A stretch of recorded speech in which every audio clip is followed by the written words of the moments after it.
semuanya, jumpa lagi bersama kita di podcast Insomnia. Inspirasi obrolan mengenai apa saja. Podcastnya Lab Psikologi Unida Malang bersama saya Muhammad Fabiansyah. Saya Siska Pravita Dewi. Dan narasumber kece kita hari ini Pak Lian. Ya, silakan Pak Lian memperkenalkan diri. Ya, halo semuanya, Ferdi sama Siska, selamat sore. Selamat sore, Perkenalkan, nama saya Arlianto, biasa dipanggil Lian. Saya dosen Fakultas Psikologi di Universitas Wisnuwardana Malang. Untuk latar belakang pendidikan panjenengan gimana Pak? Kalau saya S1-nya Fakultas Psikologi Wisnuwardana, S2-nya juga di Fakultas Psikologi, program Magister Psikologi Sains Universitas Gadjah Mada Jogja. Oke, untuk Hobi macam-macam ya, membaca salah satunya, terus nonton film. Ya kayak kebanyakan mahasiswa saya yang main game, termasuk sama ya kita seperti itu. Dan sehari-hari ya hobi itu, lalu tapi yang nggak lupa ya paling utama ya doing research lah. Sebelumnya nih kami mau mengucapkan selamat Hari Buku Nasional untuk semua masyarakat Indonesia. Nah, di Hari Buku Nasional ini bertujuan untuk meningkatkan minat baca masyarakat Indonesia. Dengan adanya peringatan Hari Buku Nasional ini diharapkan dapat memberikan dampak positif untuk menyadarkan masyarakat tentang pentingnya membaca buku. Ini Pak, berdasarkan survei PISA 2020 tercatat bahwa Indonesia berada di ranking 70 dari 78 negara. Ya. Nah, bagaimana nih pandangan Bapak menanggapi hal tersebut? Ya, saya kembalikan ke kalian berdua dulu nih. Kalian termasuk salah satu yang membaca apa enggak nih? Kalau aku sih enggak, Pak. Satu. Kalau saya Pak ya baca tapi enggak terlalu banyak sih. Dari kalau masih sedikit banyak literasi. Ya, tadi itu surveinya tentang apa? 70 itu tentang apa? Literasi ya? Iya, Literasi sendiri itu kan maknanya luas sebenarnya ya. Maksudnya kemampuan seseorang dalam berbahasa pada generalnya kan kayak gitu. Berbahasa itu juga luas kan, ada yang menyimak, yang membaca, yang mendengar, dan intinya juga untuk tujuan komunikasi serta dalam maksud atau tujuan tertentu komunikasi atau komunikasi yang tujuannya tertentu kayak gitu, tujuannya pendidikan, obrolan biasa sehari-hari dan sebagainya. Kalau literasi itu tuh. Nah, cuman kalau survei tadi itu kita tuh 70 nih literasi yang apa dulu nih? Literasi membacakah? Membaca juga membaca apa dulu nih?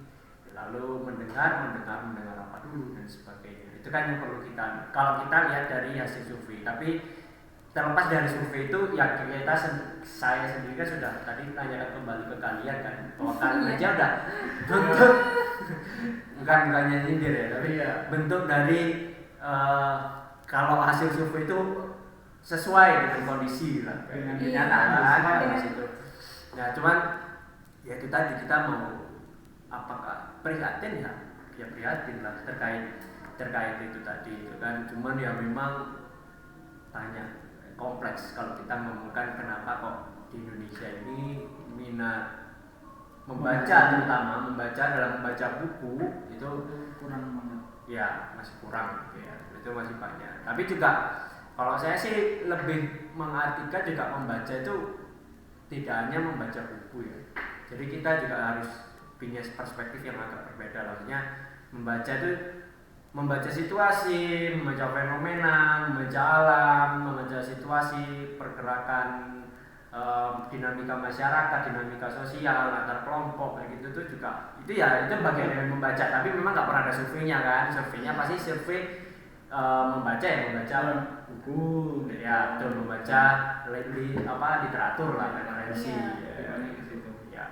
Cuman karena kita temanya hari ini tentang membaca literatur atau referensi ya, kita perlu fokus ke situ. Oke. Ya Pak, tadi Bapak jelaskan kalau masalah untuk membaca buku di Indonesia ini sangatlah kompleks. Untuk kompleks sendiri itu bagaimana Pak ya kompleksnya? Kayak gini lah, kita mulai dari Saya mulai dari mana ya? Mungkin jelasinnya. Mungkin dari sejarah. Ya. Kita mulai dari sejarah dulu. Kita mulai dari sejarah dulu. Saya bukan orang yang paham betul sejarah atau orang yang peneliti tentang sejarah ya, sejarah Indonesia enggak. Cuman ya sepengetahuan saja. Kembali aja sepengetahuan saya gitu ya. Coba teman-teman ke itu deh, ke Togamas atau ke Gramedia atau ke buku lah gitu ya. Terus kalau misalnya kalian lihat bagian sosiologi, histori gitu, kebanyakan dari situ juga penulis sejarah Indonesia itu juga bukan orang Indonesia ya.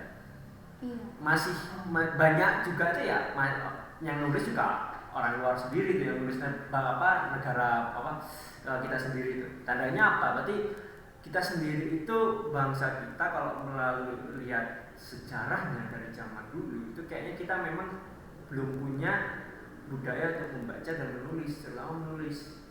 Kita udah dari mana ya? Dari zaman-zaman dulu lah gitu. Mungkin bangsa kita memang tidak memiliki itu gitu. Mungkin sebagai contoh ya, kalau saya boleh memberi perbandingan aja nih, perbandingan. Sejauh ini kan yang kita tahu kalau misalnya zaman kerajaan dulu ya, kerajaan di Indonesia itu tulisan itu ditulis di mana sih? Di batu, di tembok gua, di batu kayak gitu kan ya.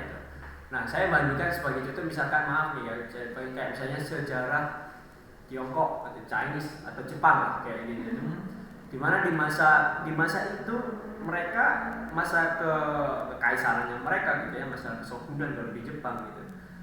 Menulis itu sudah sebagai suatu suatu kebiasaan yang mana hasil tulisan itu dianggap sebagai harta bagi mereka gitu. Ya, jadi mereka kan tidak hanya kalau di kita kayak tadi itu ya, mungkin yang saya juga sepengetahuan saya ya dari prasasti kayak gitu ya, di tembok lah, di batu lah. Dan kalau mereka kan yang dua negara yang saya sebutkan tadi kan mereka kebanyakan pakai bambu, mereka nulis gitu kan. Makanya kan juga tulisan bambu itu kan lurus kayak jari gini kan, makanya tulisan orang Jepang sama orang Cina kan dia ke bawah gini, dia ke samping. Karena bambu itu kan juga lurus kayak gini kan. Nah, itu juga membuat struktur mereka seperti itu, tulisan mereka seperti itu, dan itu udah lama gitu. Dan kalau saya nonton film-film dokumenter, terutama film-film kerajaan kayak gitu itu, kita ngambil di Asia aja lah paling konkret. Dulu itu kalau di orang ke kerajaan, ketika ada salah satu kerajaan kalah perang, apa sih yang akan diberikan oleh raja yang kalah kepada negara kerajaan yang menang gitu ya, kerajaan.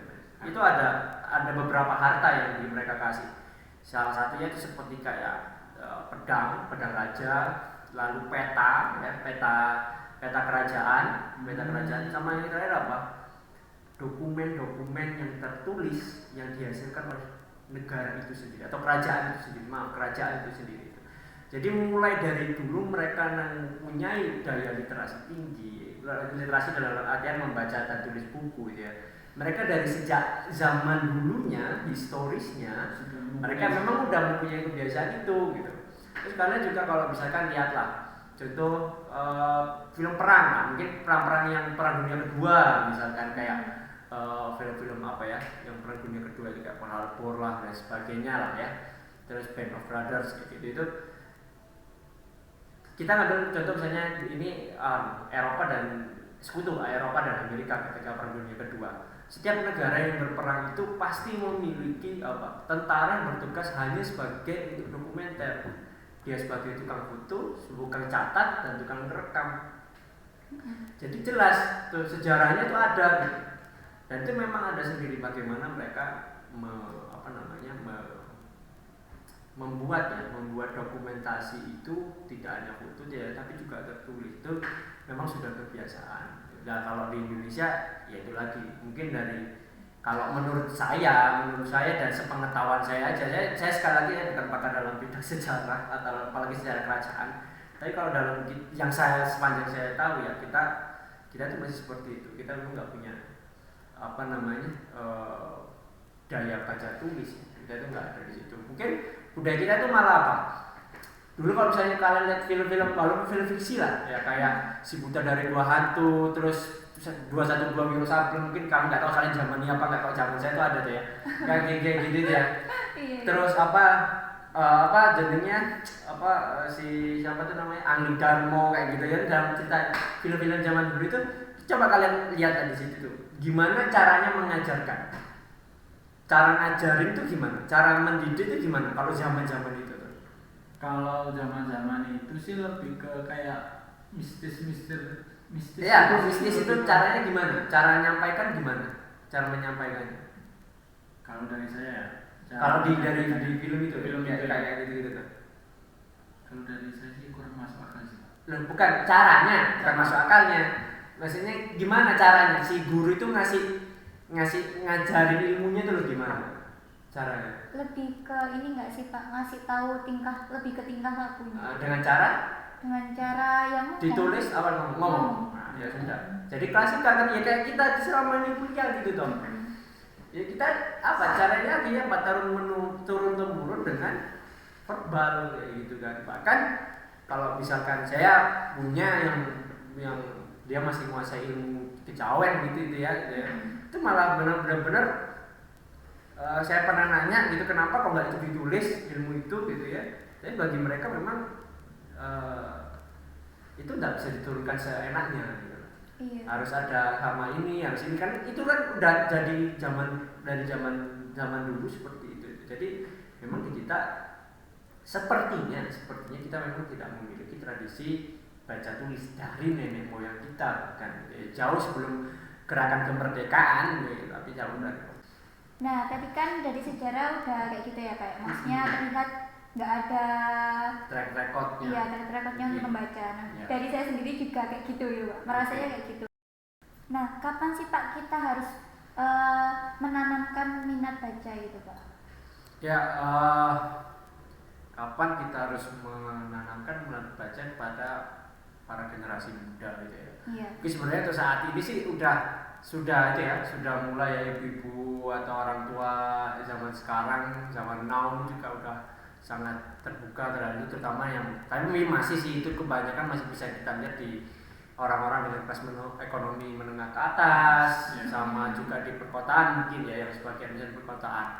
Cuman memang kalau itu akhirnya kembali lagi, kalau kita nggak punya medianya ya, pilihan untuk buku-bukunya itu yang masih sedikit dan sebagainya ya juga sulit juga ya. Pernah kan setiap tahun kan itu ada tuh waktu saya di ada pameran buku atau bazar buku internasional itu kan, yang di Indonesia di beberapa kota itu kan, kadang-kadang Jogja, Surabaya, malah belum pernah sih Jogja, Surabaya, Medan. Itu terakhir saya kesana banyak banget buku-buku yang dia jual itu, buku-buku terutama buku-buku untuk anak-anak gitu ya, buku anak-anak dan memang dalam bahasa Inggris gitu, karena memang itu sebenarnya buku di Barat ya, di Eropa dan Amerika yang nggak laku terus masuk dijual di sini gitu kan, dengan harga yang lebih murah lah, maksudnya seperti itu kan. Ya memang kalau lihat itu wah memang menarik gitu, buku-bukunya itu menarik gitu ya. Mungkin satu ke situ, kapan kalau kita mau ngomong kapan usianya, ya memang sejak dini itu saya juga bukan dari 10 perkembangan ya, tapi sebaik mungkin ya menurut saya ya mulai kecil. Tapi mulai kecil itu gini, membiasakannya atau anak suka membaca itu tidak harus dia dengan membaca, menyuruh dia baca apa, orang tua sekarang tuh betul dongeng gitu kan, banyak tuh buku-buku cerita yang saya ceritain yang dibaca tadi itu banyak banget buku-buku dongeng. Tapi dongeng itu yang membacakan orang tua atau ke anak sebelum dia tidur kayak gitu. Saya nggak tahu lagi sekarang masih banyak nggak orang tua yang akan melakukan hal tersebut gitu. Saya nggak pernah komentar ya. Tapi saya alhamdulillah masih merasakan ketika kecil ibu saya masih mendongengi saya ketika mau tidur itu. Cerita si Kancil, terus cerita Sang Kuryang, nabi-nabi, cerita nabi-nabi ya gitu masih lah kayak gitu. Nah sekarang itu masih enggak gitu. Nah kalau urusan kapan dia membaca sendiri, ya ini mungkin kita ngomong ke kurikulum pendidikan ya. Kalau saya sih bagi saya, kayak saya pribadi, sekali lagi ya saya nggak terlalu setuju dengan anak-anak itu harus bisa baca di usia TK gitu. Saya nggak terlalu setuju. Kenapa Pak? Ya bagi saya sih belum saatnya. Bagi saya TK itu yang main. Masa bermain. Masa main sudah. Ya, Oke, belajar untuk tahu huruf, tahu angka, oke lah gitu ya. Tapi kalau untuk Membaca. dia benar-benar bisa membaca, saya rasa kok belum ya waktunya ya. Saya masih menganggap sekali lagi maaf, saya masih menganggap pendidikan usia dini masih paling enak, paling cocok itu zaman saya dulu sudah. TK itu urusannya main-main, kenalan sama teman-teman, ya belajar sambil main-main, belajar nulis, belajar membaca ya ketika SD, kelas 1, kelas 2 seperti itu. Ya tahapannya jelas tuh. Ya pendidikan kita tahapannya jelas gitu ya. Ini malah larinya ke pendidikan baru. Jadi itu, tapi saya sebenarnya malah kepingin bukan melontarkan, ya pingin melontarkan pertanyaan gitu ke teman-teman ataupun siapapun yang mendengarkan dan menonton video podcast ini. Gitu. Kalau kita lihat track record sejarah negara kita atau bangsa kita ini gitu ya, yang tadi saya ceritakan gitu. Apakah benar nih yang masih cocok untuk kita belajar itu dengan cara menggunakan literasi seperti yang diusung dari benua barat? Mereka benua barat memasukkan semua ideologi itu, bukan ideologi tapi memasukkan cara-cara belajar, how to learn itu dengan gaya mereka ke kita gitu kan. Ya. Apakah memang itu yang kita harus lakukan? Atau sebenarnya karena kita nggak punya track record itu, kebiasaan itu, ya kita jangan meniru itu. Gitu. Itu sih sebenarnya kepingin saya lontarkan ke para teman-teman berdua di sini dan mungkin sama teman-teman yang lain. Apakah memang kita harus mengikuti internasional yang menganggap bahwa caranya itu ya dengan menguatkan literasi, harus membaca. Karena kalau kita kembali lagi literasi itu kan nggak harus membaca aja tuh, menyimak, mendengar dan sebagainya itu kan. Kalau saya sih gitu. Kenapa sih? Kalau saya sih kadang-kadang terpikir kenapa kok kita karena tahu negara bangsa kita ini nggak seneng nulis, nggak seneng baca, kenapa kok nggak buku itu diganti aja semua bentuk rekaman kayak gini nih. Iya sih. Dibaca terus tinggal dengerin aja nggak sudah kayak gitu. Mungkin kayak gitu. Kan juga saya pernah baca, dengar katanya 85% atau 80% orang Indonesia itu lebih banyak yang visual auditory, bukan yang estetik kayak gitu kan. Kalau estetik kan yang harus ada praktikumnya dan sebagainya. Kadang-kadang buku itu kan juga sebagai sesuatu yang harus kita pegang kayak gitu kan. Dan apakah memang kita sebenarnya karena visual auditory, kayak kenapa nggak buku itu dirubah aja semua, jangan bentuk e-book tapi diganti bentuk suara aja semua gitu. Nah sekarang pertanyaannya sih adalah itu, kenapa kita harus ikuti yang seperti yang diusung oleh budaya-budaya negara lain, sedangkan kita mungkin nggak punya sejarah di situ. Mungkin negara yang sesama dengan kita ya kita di contohnya Singapura, Cina, Korea, India bahkan kayak gitu ya. Mungkin mereka sama-sama saudara kita se-Asia tuh, tapi mereka tadi ceritanya mereka punya budaya yang hampir sama dengan budaya barat yang sudah mendokumentasi, sudah menulis dan sebagainya kayak gitu. Itu mereka sudah mereka miliki itu memang. Makanya mereka dengan kayak sekarang ya memang berkembang gitu kan cara itu. Jadi itu sih saya sih ingin membalikan aja apa benar nih kita memang harus dengan membaca buku gitu. Kenapa kok nggak ada istilah mendengar buku gitu? Merubah chapter demi chapter itu dijadikan auditori dan itu yang dijual gitu. Bukan lagi berupa visual, bukan berupa buku teksnya yang dijual, tapi audio atau videonya bahkan yang mungkin dijual gitu. Ya Pak, tertarik Pak. Dengan pertanyaan Bapak, saya cukup tertarik ini. Ya, saya jujur ya, selama ini saya melihat kalau pendidikan di Indonesia sendiri itu lebih mencontoh ya, bisa dibilang seperti itu, mencontoh gaya pendidikan di barat sih, seperti itu.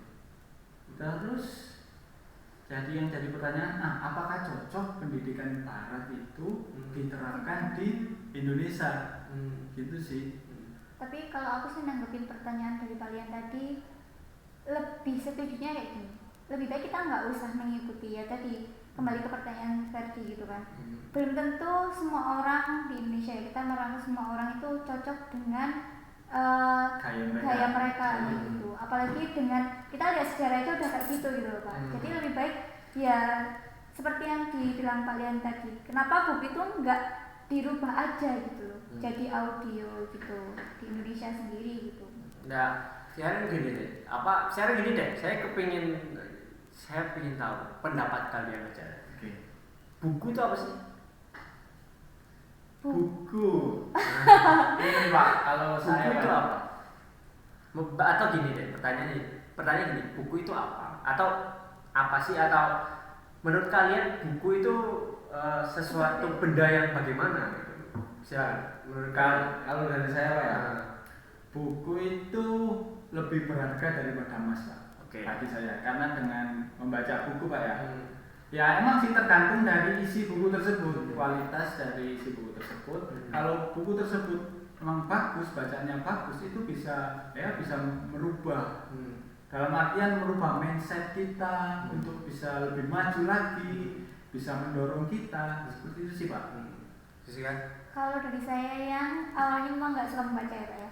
Jadi kalau buku itu kan cuman sebuah ilmu yang dituliskan. Jadi antara ilmu yang terdahulu atau mungkin pengalaman seorang penulis itu gitu.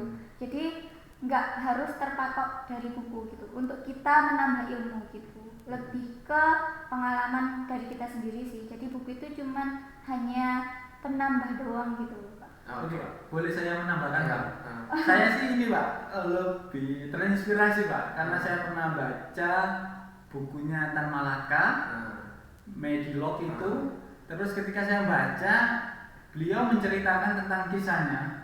Waktu di awal-awal menceritakan tentang kisahnya, bahwa beliau itu sangat berjuang banget untuk mendapatkan suatu yang namanya buku itu. Bahkan dia itu pernah mengumpulkan banyak-banyak buku, tapi akhirnya ketika ada dari penjajah atau buku-bukunya dia itu hilang semua, dan dia itu merasa menyesal banget. Sehingga dia itu berusaha semaksimal mungkin mencari sebanyak mungkin buku-buku gitu sih Pak. Sehingga saya mengatakan bahwa buku itu bisa lebih berharga daripada emas. Ya. Kalau bagi saya buku itu mau genrenya apa aja ya, mau dia fiksi, mau dia novel, mau dia masih cerita nyata gitu, mau dia bentuknya komik, mau dia bentuknya buku ilmu pengetahuan, buku sains dan lain sebagainya. Kalau bagi saya intinya buku itu adalah sejarah. Bagi saya sejarah apa? Sejarah si penulisnya, bisa sejarah ilmu pengetahuan jika itu ilmu pengetahuan dan macam-macam. Saya tadi bilang saya hobi baca, tapi kalian tahu nggak apa yang saya baca everyday? Apa Pak? Komik. Saya itu yang membaca tiap hari itu adalah komik. Saya bukan membaca hampir tiap hari itu komik. Tapi yang komik jelas yang pertama, yang kedua itu jurnal ya, karena kembali lagi ke profesi saya, jurnal atau artikel jurnal maksud saya. Jadi kalau yang hampir everyday saya baca itu adalah komik Jepang, komik Cina, komik Korea. Nah, sekarang yang banyak perkembangan komik-komik keluaran Korea sama Korea sama Jepang sama Cina. Kalau Jepang kan udah dari dulu terkenal ya. Jadi kita kalau baca itu aja dulu deh. Ini saya hanya memberi contoh ya. Saya suka nonton anime, saya suka baca manga gitu ya. Ini kisah saja. Kenapa bagi saya kok buku itu mau apapun bentuknya, mau fiksi mau dia non fiksi, itu sebagai sejarah. Asal sampel contoh. Dulu zaman saya masih SD, SMP, mungkin komik itu golongannya kayak bukan, maksudnya cerita-ceritanya tuh kayak saya manga. Saya ngomong kayak masih manga ya. Manga contoh kayak Doraemon, terus Dragon Ball, terus Naruto, kayak gitu tuh. Naruto itu kan long life tuh, sampai saya mau lulus S1 baru kelar. Kayak gitu kan. Kayak Naruto kayak gitu tuh ya. itu kan kita bisa lihat tuh ya, kalau di situ tuh zaman-zaman itu ceritanya masih ninja, masih masih kayak Dragon Ball, masih kayak Son Goku kayak itu, masih ada cerita-ceritanya kayak gitu. Terus Doraemon kan, kayak masih walaupun dia teknologi tapi bentuk-bentuknya masih gambar-gambarnya kan rumahnya masih rumah tradisional dan sebagainya. Maksudnya rumah-rumah Jepang yang pada umumnya, bukan featured house lah kayak gitu tuh kan. Tapi setelah itu perjalanan itu ya, komik-komik itu nanti ada lagi cerita-cerita yang sekarang yang jenisnya kalau di mana namanya di manga itu namanya isekai. Ya, isekai itu kayak misalkan orang yang mati dia hidup lagi, itu reinkarnasi. Terus juga ada yang sekarang itu yang ceritanya dari game. Ya, baik game dia hidup di dalam game kayak gitu. Komik yang kayak gitu kayak Sword Art Online, lalu macam-macam lah kayak gitu tuh. Kan macam-macam tuh. Hingga sekarang itu berjalan. Itu kalau kita melihat timeline ini, komik ini itu kan sejarah apa? Sejarah perkembangan teknologi. Ya, dari situ aja bisa dilihat temuan Doraemon dulu yang masih ya dari sekantongnya dia itu kan ada baling-baling bambu gitu ya, dan sebagainya. Lalu misalnya hidupnya ya kayak gitu, saya kayak tembak-tembakan gitu kan, dia keluar dari jaringan gitu kan. Itu kan dia berusaha untuk merealkan sesuatu hal yang dia miliki gitu ya, si Doraemon itu. Tapi coba lihat tadi yang golongan isekai kayak tadi itu, tiba-tiba malah dibalik, menyesuaikan dengan apa teknologi saat ini, di mana dunia digital sangat dibalik virtual lah yang dijadikan kenyataan. Itu kan track record sejarah kita, peradaban manusia. Bahkan komik itu sebenarnya juga sama kayak gitu, buku, dan begitu pula dengan buku-buku pengetahuan yang lain. Makanya saya tuh tadi walaupun saya menawarkan bukan solusi ya, menawarkan wise sih, kenapa kok nggak buku-buku itu dibuat menjadi audio atau video kayak gitu ya. Tapi tetap aja saya tetap merasa bahwa karena ini adalah catatan ya, suatu catatan sejarah, baik itu penulisnya, catatan perubahan zaman manusia, peradaban manusia, itu tetap harus ada yang berbentuk tulisan, tetap ada. Mungkin maksud saya tadi itu kenapa penyebaran buku itu terbatas hanya pada textbook kayak gitu. Maksudnya harus berbentuk print out kayak gitu. Kenapa nggak ada yang versi audio visual? Tapi tetap kita harus punya yang versi dokumentasi catatan itu tetap harus ada. Bagi saya tetap ada.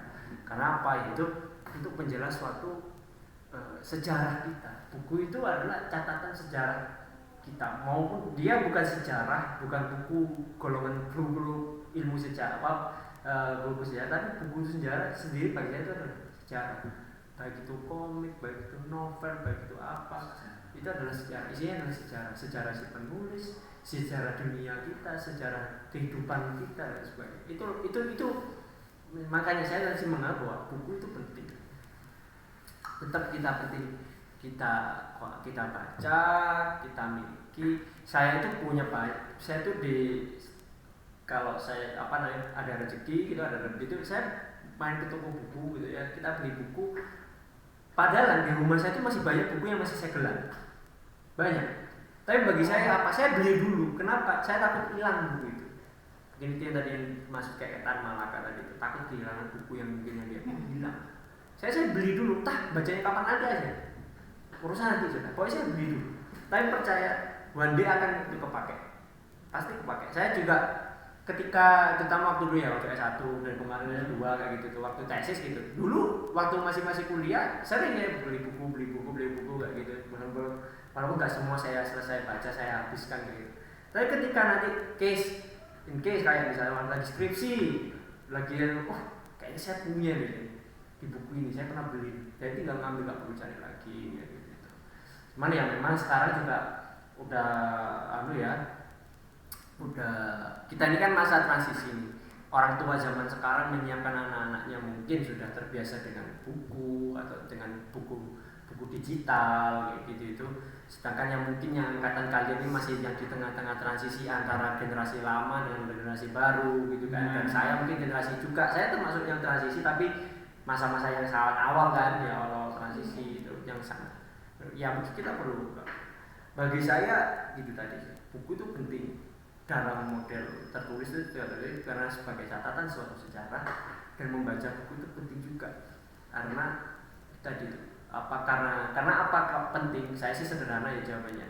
Ingat ada pepatah di Indonesia bilang apa? Jangan pernah lupakan sejarah kayak gitu kan. Biar kita nggak jatuh di lubang yang sama juga kayak gitu. Atau sejarah itu berputar kayak gitu kan. Nah, biar saya tidak melakukan kesalahan yang terjadi di masa lampau, caranya gimana? Ya saya membaca sejarah itu apa ya seluruh buku apapun yang saya bilang itu semua buku itu adalah sejarah. Makanya saya membaca. Mau dia komik, mau dia apa dulu baca semuanya ya. Baik Pak, kan menurut Bapak kan buku ini sangatlah penting. Nah dari kita kan banyak nih yang dalam tanda kutip malas untuk membaca buku. Aku dong. Iya emang. Apa ya? Mungkin lebih ke tips Pak ya. Tips biar seseorang itu mau membaca buku itu sih Pak. Iya sih. Iya Pak. Tipsnya. Soalnya aku selama itu lebih kayak gini loh Pak. Kayaknya kalau aku belajarnya, Ya. kalau orang kan mungkin membaca gitu. Kalau aku tuh lebih ke ya udah aku lihat video yang menerangkan itu gitu daripada untuk membaca kayak baca dikit udah pusing gitu kadang tuh. Oh lebih ke Oke. audio. Oke. Sekarang gini ya. Kita coba saya tanya lagi. Kalian muslim ya? Kebetulan Iya. Siska muslim dari muslim, saya muslim gitu. Iya. Mungkin yang teman-teman yang merasa non muslim juga sama lah, menurut saya juga sama. Saya tanya nih, kitab suci aja, apa kalian tiap hari baca? Kalau saya pribadi saya bilang saya akan jawab saya tidak membaca. Saya terakhir baca, saya baca yang rutin ya, baca kitab suci Al-Quran itu saya SMP kalau nggak salah. Setelah 3 kali khatam Al-Quran, saya sudah nggak pernah lagi kalau terakhir SMP ya. Nah tapi sekarang juga saya nggak pernah lagi gitu. Paling ya biasanya gitu kalau misalnya pas ada selamatan gitu doang kan. Tapi in case misalnya kita ngomong yang suci aja, sifatnya suci adalah Alkitab gitu. Kalau aku malah kalau Al-Quran tuh memang setiap hari Pak. Gitu. Asli. Iya setiap hari karena memang dari keluarga sendiri itu kayak sudah dituntut untuk kayak gitu. Oke, berarti saya balikan saya. Oke, Pak Werdi. Kalau saya ya Sebelah dulu kayak saya. kan gini kan. Kalau kitab suci ya, ayat-ayat di kitab suci kan kalau di muslim ya, itu kan di sholat kan juga ada. Lah saya bacanya di situ, tapi kalau baca ya, saya masih baca bukunya. Baca kitabnya ya. Itu jarang sih Pak. 9-12 aja kayak saya. Iya. Sekarang 10-12 lah, saya 10 dan 12 lebih penting lah gitu. Nah, itu kalau kenapa saya memberi contoh itu? Jadi gini, Siska tadi juga sudah memberi kata kunci sebenarnya. Kata nilai suci yang ada di dalam Alkitab itu pun bahkan membuat kita manusia Indonesia, saya maksudnya ya, saya nggak ngerti ya, itu tidak memulai untuk membaca loh. Ada kata nilai suci, kesucian dari suatu Alkitab itu tidak membuat kita I want to read, membuat saya betul, saya mau membaca, ya. Nilai suci aja nggak mempan, ya. Itu kenyataan loh. Saya ngomong kenyataan aja ya. Apalagi yang nggak suci ya maksudnya. Iya gitu. Ya. Tapi dari analisis tadi sebenarnya adanya di mana sih itu? Di pihak pembiasa dari keluarga kan? Iya. Ya. Siska mungkin juga membiasa baca Al-Quran karena terbiasanya. Nilai sucinya itu kan akhirnya intrinsik kan, nggak nampak kan? Ya sudah kayak gitu. Iya kan. kayak lebih ke membaca aja gitu. Kalau untuk memahaminya malah jarang. Nah, itu tadi kan maksudnya nilai apa kesucian dari kamu menganggap Al-Quran itu suci sebenarnya tidak, ya kayak kamu itu seperti buku biasa kayak kalau tiap hari kamu baca kan kayak gitu kan. Iya. Nah itu juga karena kebiasaan. Nah jadi kalau saya selalu dibilangin itu tadi yang kata Siska sebutkan, kalau misalnya baca buku itu baca aja, nggak usah dipahami, ya sama kayak gitu, Baca aja. iya tidak usah dipahami. Kalau kata kenalan saya yang pernah belajar yang lebih, saya sih pernah tapi nggak terlalu ya, belajar tentang neuropsychology dan neuroscience, itu bilang otak kecilnya manusia ini nggak pernah tidur tuh, otak yang di belakang tuh anak kecil tuh. Nah jadi makanya kenapa sih kalau bilang kan ada yang bilang baca buku itu yang bagus tuh sebelum tidur tuh, ya kan? Karena otak kecil itu yang akan membelajar itu. Makanya apa tadi belajar ya udah baca aja, nanti yang otak kecil itu akan recall tuh. Yang penting kamu tetap memberikan membaca itu ya tetap memberikan perhatian terhadap yang dituliskan, bukan sekedar baca tok ya. Tapi nggak usah yang sampai otak harus dipahami, maksudnya harus dipahami kayak gitu tuh enggak gitu menurut saya itu. Jadi kalau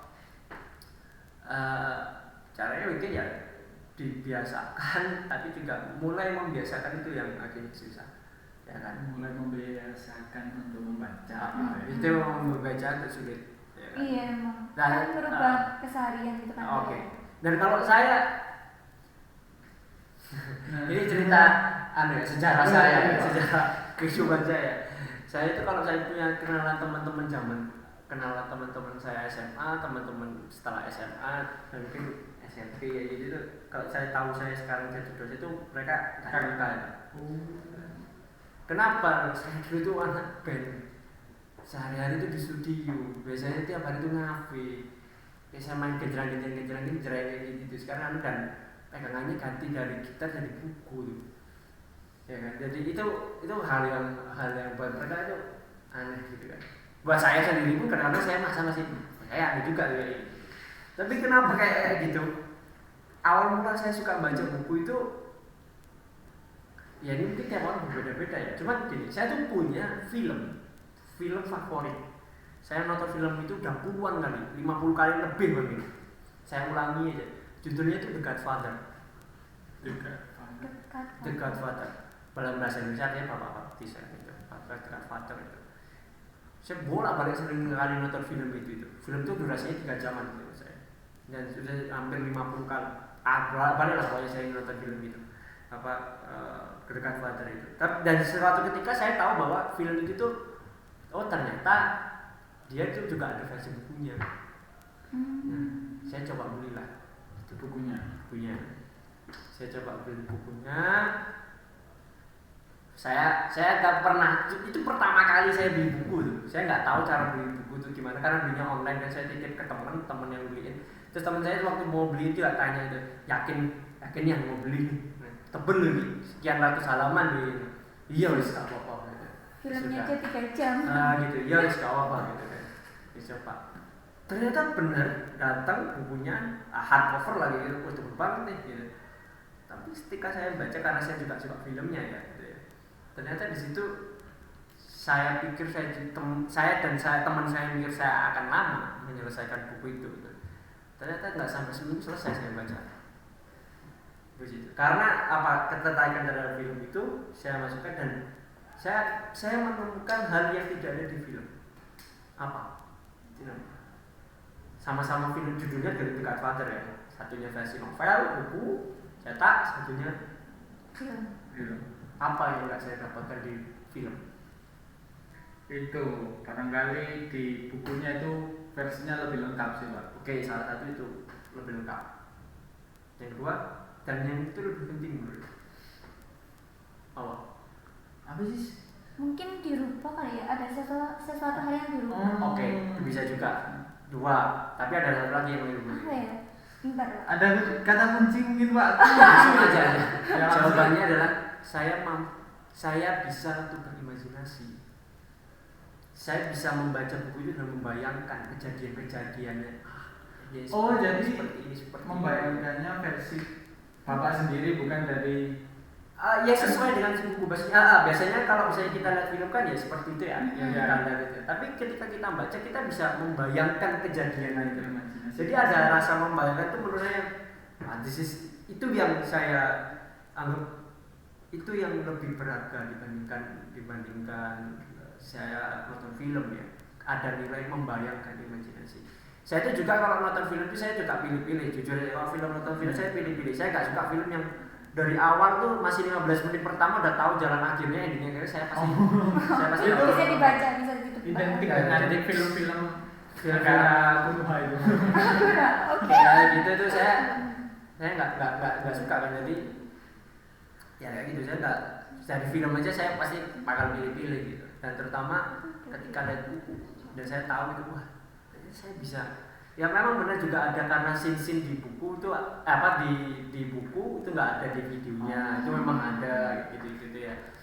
Terus juga ya itu memberikan kesempatan, buku itu memberikan kesempatan untuk kita berimajinasi. Kalau dari saya sih di situ, kesempatan untuk berimajinasi dan akhirnya kebawa ke yang lain. Saya kebetulan saya juga akhirnya kembali ke minat ya. Kalau saya kita mau apa ya, mau minat, kalian mau baca minatnya tentang apa itu. Kalau saya sih akhirnya karena saya juga dari film, kalian udah tahu saya film-film kolosal, saya film-film drama, saya film-film, maksudnya drama juga bukan drama Korea gitu bukan ya, tapi apa about life kayak gitu kan. Terus ya saya suka sosial politik kayak gitu ya buku filsafat bukan. Makanya kalau kalian ke rumah saya yang di rak saya itu sebagian besar adalah buku filosofi, filsafat sama buku sosial politik. Buku psikologi itu malah sedikit banget saya mulai koleksi buku psikologi itu waktu S2. Waktu S1 saya ada ya buku-buku yang dibilang tanda kutip buku babon ya, maksudnya buku inti yang harus punya untuk S1 psikologi saya punya ya itu. Cuman kalau yang pengembangan psikologi saya nggak terlalu suka. Jadi saya sukanya itu. Ya Pak, kalau dari Bapak tadi ya, kan tadi beli buku terus bukunya tebel banget. Tapi kan bisa diselesaikan tadi kurang lebih dalam seminggu Pak. Berarti ini ya, kita perlu tertarik terlebih dahulu biar minat baca kita naik. Iya. Jadi harus ada apa ya? Kayak stimuli. Sesuatu yang membuat kita untuk apa ya? Ya mungkin ya memang momen. Ya mungkin ya gitu ya. Mungkin ya itu tadi yang kalian minati apa. Kalau saya sih itu tadi walaupun nggak bisa digeneralisasikan ke kalian ya, kalian bisa minat seperti saya ya. Cuman kalau saya itu ya kembali lagi saya suka filosofi, saya suka sosial politik. Terus sosial politik itu buku-buku dari tokoh-tokoh. Saya punya Alkitabnya Nazito Menkes, punya di bawah bendera revolusinya Soekarno, terus negaraku Muhammad Hatta, lalu apalagi tuh bukunya Orang Kiri Indonesia itu ada sub jilidnya itu ada DNA audit dan sebagainya itu. Terus Stalin, Lenin, Mao Zedong dan lain-lain. Pokoknya saya lengkap lah kayak gitu, sosialis kayak gitu. Saya bukan nggak lengkap sih, masih banyak yang perlu saya beli gitu kan. Terus saya punya ya. Saya kenapa sih kok alasan saya sukanya kayak gitu itu terutama buku-buku dari tokoh besar. Kenapa? Ini dari pengalaman saya nih. Buku-buku dari para tokoh-tokoh besar kayak Soekarno, bahkan Adolf Hitler yang dibilang sangat kejam seperti kayak gitu. Dalam bukunya seakan-akan tuh mereka mampu memprediksi masa depan.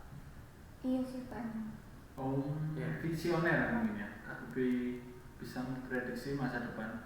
Tapi kalau saya juga cenderung suka buku-buku tentang kisah-kisah orang sukses gitu sih Pak. Karena dari situ kan biasanya saya ngambil pelajaran, ternyata dia itu pernah melakukan kesalahan seperti ini. Jadi dengan membaca buku tersebut, saya itu seolah-olah one step forward gitu loh. Jadi jangan ngelakuin ini dia di masa depan kayak gitu sih. Nah itu kan jadi itu mungkin itu kan enak tuh kalau misalnya kita punya hal yang kita sukai. Pertanyaannya adalah ketika misalnya kalian disuruh buku baca kuliah kalian gimana terus?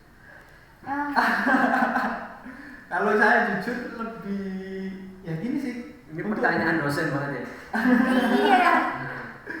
Buku forensik sih, karena ada mata kuliah saat ini, mata kuliah forensik. Ya akhirnya kan saya juga tertarik nih pada dunia forensik seperti itu. Yang secara nggak langsung saya nggak sadar ya, saya beli bukunya walaupun bukunya ya tebel, tapi tetap saya baca. Tapi kata teman-teman, buku tebel banget ya, buat saya punya itu. Gitu sih, jadi seru sih kalau di buku forensik itu karena gimana sih kok bisa seorang melakukan kejahatan, terus bagaimana enggak Pak. Jujur aja kalau masalah buku kayak pelajaran gitu apalagi ya sekolah gini. Ya beli, kalau disuruh ya beli, nanti kalau disuruh baca ya tunggu disuruh gitu kayaknya.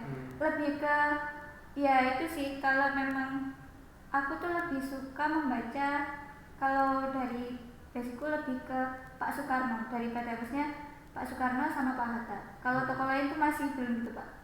Jadi akhirnya cuman dari buku itu kayak belajarnya itu lebih ke kayak gini, gimana menjadi seseorang yang bisa sukses kayak gitu. Terus tuh gimana kita menghadapi situasi yang seperti ini dan apa yang harus kita lakukan, lebih kayak gitu sih Pak. Kalau masalah mata kuliah enggak.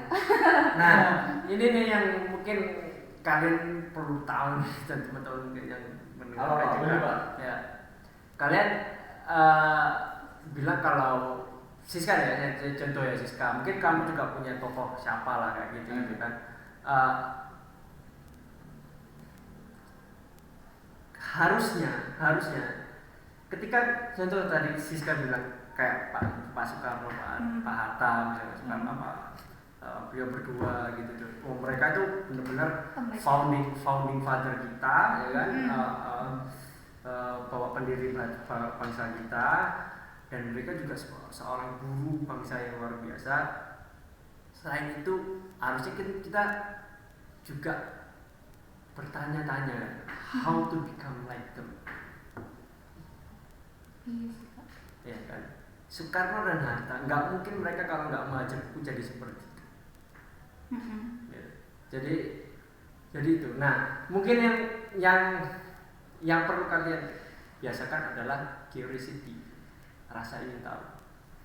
Ya, itu ini mungkin bisa dijadikan penelitian, siapa tahu ada yang itu how to increase your curiosity atau rasa ingin tahu itu. Karena saya juga melihat teman-teman di sini, terutama mahasiswa saya aja, saya nggak ngomong mahasiswa di kampus lain ya. Ya. Itu ketika dia tahu ini udah selesai, udah cukup gitu, tapi dia nggak terlalu mencari tahu. Bahkan siapa di sini sering, kamu suka Korea? Enggak. Ini ada dari mana ada suka Korea nggak? Nggak juga. Ada yang Atau kisah siapa lah dari misalnya drama Korea, Korea K-pop dan sebagainya. Ketika kalian tahu itu, saya penyanyinya ini, ini.